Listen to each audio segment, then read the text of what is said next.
ஒன்று ஆர்டர் பண்ணி வாங்கணும்ல, அந்த மாதிரி உன்னை வேற யாருன்னா ஆர்டர் பண்ணி வாங்கிப்பாங்க. ஆமா நீ போ கிருஷ்ணா, ரிட்டர்ன் போட்டேன், இப்போ வந்துருவாங்க. நீ சாப்பிட்டு முடிச்ச டைம் செட் பண்ணியிருக்கேன், சாப்பிட்டு முடிச்சோடனே வருவாங்க, காலிங் அடிப்பாங்க.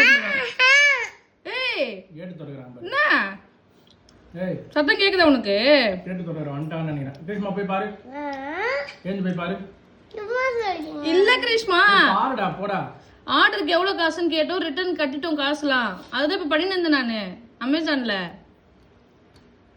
ஏய் ஏய் 50 பைசா கட்டியிருக்கேன் ரிட்டனுக்கு.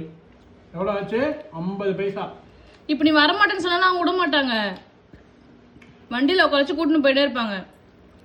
இங்கே பாரு நீ பேசவே முடியாது. நீ என்ன மண்டேட்டனா அவங்க விட மாட்டாங்க, ஏன்னா அவங்க புக் பண்ணிட்டாங்க ஃபோனில். அமைதியாக இருக்கியா? இல்ல அமைதி. ஏய் நான் போட்டுட்டேன், என்ன அமைதியாக இருக்கேன்ற?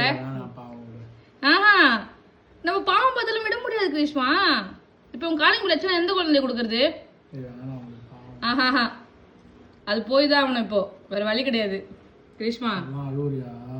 கிருஷ்மா நீ போய் தான் ஆகணும் கிருஷ்மா, வேற வழி இல்லையே. நம்ம ஆர்டர் போட்டு அவங்க வேற குழந்தை கேட்பாங்களே, நாங்க என்ன பண்றது? கிருஷ்மா அழுவுறியா?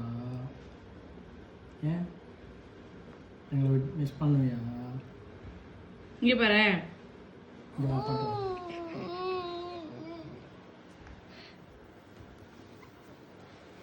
ஏய் அவன் அனுப்படி, ஆர்டர் பண்ணணும் அனுப்படி. கிருஷ்மா கிருஷ்மா இங்க பாரு.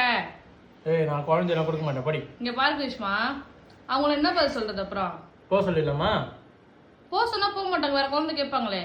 இல்லை பரவாயில்ல, நாங்களே வச்சுக்கிறோன்னு சொல்லிடலாம். எங்களுக்கு இந்த குழந்தை தான் வேணும், இந்த குழந்தை தான் சூப்பர் குழந்தை சொல்லிடலாம். சொல்லப்பட்டி குட் கலர் இருக்கியா? குட் கலர் இருக்கியா? தொடச்சுக்க.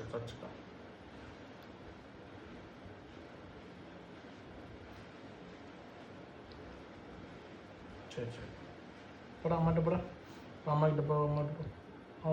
அம்மா அனுப்பாது. உட்காந்து கீழே உட்காந்து அப்பா போக சாப்பிட்டாரன். ஏய் இனிமேலாம் ரிட்டர்ன்லாம் போட்டா அவள் தான் உனக்கு என்ன சும்மா விளையாண்டு நிற்கிறியா பாப்பா வச்சுன்னு? ப்ளீஸ்மா